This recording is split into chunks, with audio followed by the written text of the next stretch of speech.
Conservative New Media viewers, what's going on? It's me, John D. Villarreal. I'm here with Congressman Alan West. Thank you, sir. How you doing, John? And Danon. Correct. Okay. Thank you.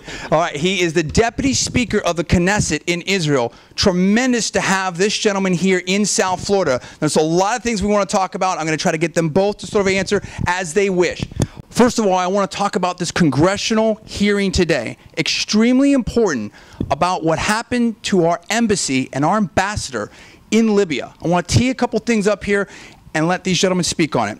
First of all, my question is, what information, we keep hearing about this video. What information, what intelligence did the administration have? What credible, corroborated intelligence did they have that it was ever had anything to do with this video?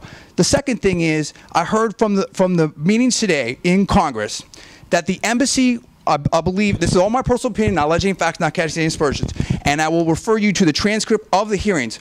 But I heard that the embassy was not up to Inman building standards, and also that there were prior warnings about a possible attack, and that there was a drop in security, and Lieutenant Colonel Hood testified that Al-Qaeda has been increasing in Libya.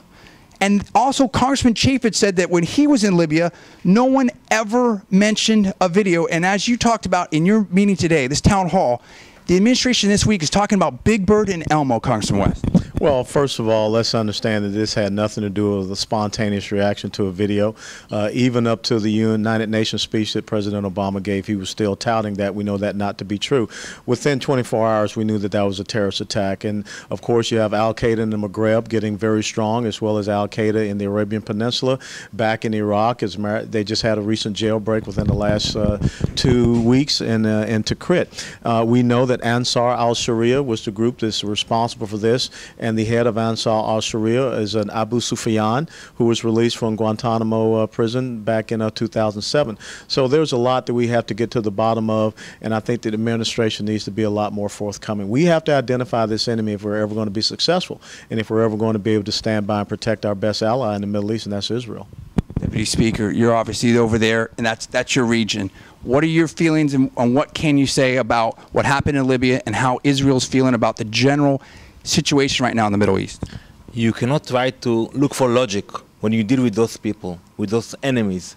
And when you try to apply the values and the principles of the American people to the Middle East, it doesn't work. You cannot appease Muslim radical forces. You have to stand and fight with them. And if the U.S. will continue to ignore what's happening in the Middle East, those forces will come back again to the U.S. Wow.